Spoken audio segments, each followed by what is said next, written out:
CBS Sports presents the Geico Play of the Day. What are you dancing about, Pilgrim? In Detroit, they're thankful for this extra holiday hustle as Matthew Stafford hands off to LeGarrette, who is not blunt about his desire to get to the end zone. Hit hard by the Bears' Adrian Amos Jr. He puts in a second helping of effort to get his just desserts this Thanksgiving. There's no lying about that.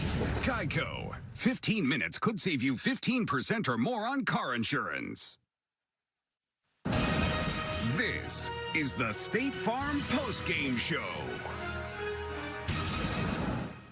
Hello, everyone. I'm James Brown. Welcome to the State Farm Postgame Show. Tonight on CBS, it's a night of comedy, drama, and all the trimmings, beginning with The Big Bang Theory, followed by Young Sheldon, more Big Bang Theory, and a new episode of Murphy, Brown, and SWAT. That's tonight on CBS.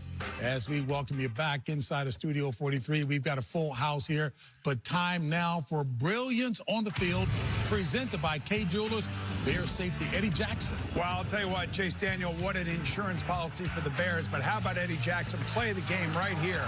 41-yard interception return. He reads the offensive play call absolutely perfectly. He knows he's got a blitz. He knows that Matthew Stafford's got to throw it quick, and he goes and steals it, hands the ball to the coach. Coach Ditka's there. You got good seats. How about this calisthenics before the game? I like it. What's next? Quarter Eagles? And there it is right there. Yeah, look at his numbers. Eddie Jackson, 5 career defensive TDs. In the last 2 years, that's more than 22 teams in the past 2 seasons. This is only his second year. Only his second season playing unbelievable. Here's the thing, though. Those 2 interceptions that Matt Stafford had in the second half, both to Roberts. That says a lot about the chemistry. First one, I'll give to Matt Stafford. Staring down your pass catcher, that's going to get picked off 9 times out of 10. The second one, Roberts is out there floating around. He doesn't put his foot in the ground, doesn't give a stick, and doesn't look back at the quarterback. That's on the wideout. But for me, shout out to Eddie Jackson, that defense stepping up big and shutting down that offense. Yeah, and I think when you look at the game plan for Matt Nagy, I like what he did with Chase Daniels. You see 37 attempts, but really a lot of those attempts were really extended runs. They're just little passes to the flat, just to get the ball into their hands. Only had 10 with the running game. So I liked what he did, allowed him to get into the flow of the game, and obviously not turn the football over, which turned out to be the demise of the Detroit Lions. Yeah, really good job by Chase Daniels today, no doubt. Matthew Stafford, he had magic last year when we watched him. Always brought the team back. And this year, it's almost been the opposite. When the crunch time comes, he's making mistakes. We saw that in the fourth quarter. Who says you can't win with defense? Yeah, you can. There was some defense out there today. And when you watch the Chicago Bears, their linebackers, Roquan Smith and Danny Trevathan, they were everywhere on the field. Akeem Hicks, Khalil Mack, all these guys, Fuller. That's a pretty good defense. They showed it. It pays to have a well-respected backup quarterback who paid dividends today. That was Chase Daniel who got it done. You see his numbers there, 27 to 37, 230 passing yards, 2 touches, no picks. Folks, moments ago, Tracy Wolfson caught up with the winning quarterback. Well, congratulations, Chase. Your first start since 2014. You come out here, help lead this team to victory, and on Thanksgiving, no less. How was it to be back out here again? It was fun. It was exhilarating, you know, just to get out there and play with the guys, man, and just play football, you know. And we got an early start. We had a short week, 88 hours from the end of our game to the start of this game. So we're glad to come into a hostile environment on the road and get a win. You guys played the full 60 minutes, though, with so much effort and energy, especially from your defense. What can you say about Eddie Jackson and Fuller? I saw you going over to Jackson celebrating with him. I told him he's going to be on offense before you know it. You know, we got a couple plays with him in there, but I can't say enough about our safeties. Listen, I go against them every week on scout team, and in my humble opinion, they're the best in the league, and they showed it today. Listen, there's going to be some really tired guys in the locker room, but really happy guys there, too. You get the mini bye, you get to go home and celebrate Thanksgiving. Do you want a shout out right now? Yeah, my wife's in the stands. Hi, Hillary. My son Preston's back home, and my parents in Southlake. Happy Thanksgiving. Thank you. Happy Thanksgiving, Chase. Congratulations. Thank you. Thoughtful Tracy with that question. Hey, that was a substantive segment there, but I couldn't see Phil, but I felt him. What was he doing while you guys were talking? He was eating up time is what he was doing. He looks really tired. I was listening. I was enjoying what y'all were saying. The State Farm Postgame Show continues after this. Eating up all the Really?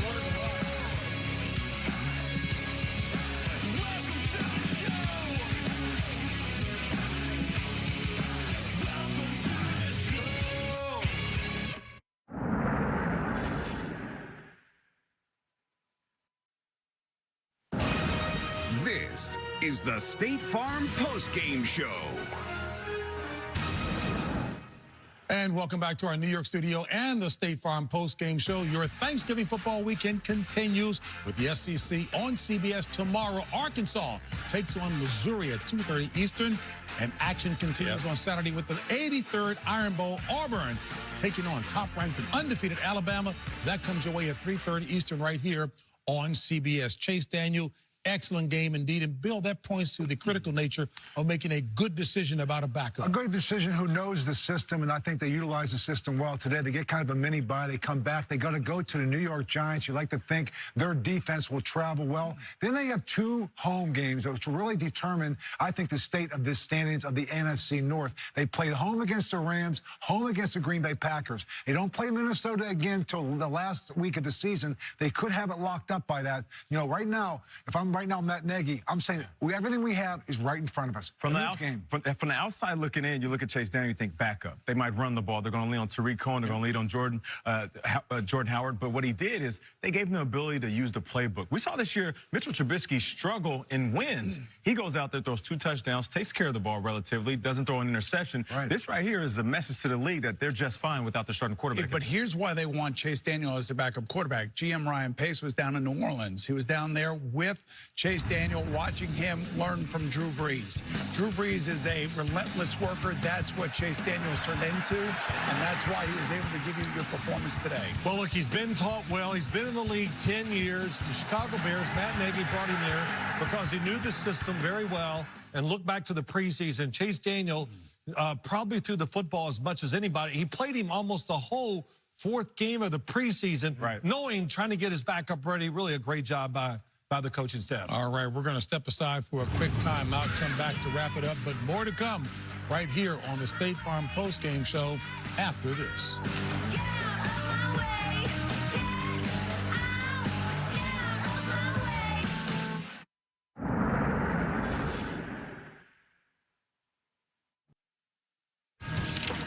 Back with more football on Sunday as our Super Bowl season continues with doubleheader action. Early, many will see Tom Brady and the Patriots taking on the Jets. Later, Ben Roethlisberger leads the Steelers against the Broncos. That's our featured matchup, and it all begins with the NFL today at noon Eastern right here on CBS. Well, spinning it towards Sunday. A lot to look forward to on Sunday. I want to watch the Baltimore Ravens, Lamar Jackson again. Last week he did a good job, but listen to these games he's got coming up. Oakland, Atlanta, Kansas City, Tampa Bay, what do they all have in common? Bad defenses, a chance for Lamar Jackson. We're talking about an offensive juggernaut we saw Monday night with the Rams and with the Kansas City Chiefs. The Pittsburgh Steelers are going to play the Denver Broncos. Denver had a little bit of a blueprint how to stop it down. We're going to break it down on Sunday. Phil and I give a little eye vision. I like that. I'm looking at the Patriots and the Jets. Patriots coming off a bye, but the previous week they got smacked by the Titans. This could be a trap game right here because they're struggling to find themselves and a little banged up. You guys in your eye visions. I don't know about that. I'm looking forward to Andrew Luck. He's gone 7 straight games, thrown 3 touchdown passes, 5 straight games without a sack. And they've won 4 straight. And in come Robert Quinn and Cameron Wake of the Miami Dolphins. Did you know Frank Reich is your roommate? He was. Happy Thanksgiving, Frank. I knew I'd get you in. We'll see you on Sunday. Yes. Happy Thanksgiving.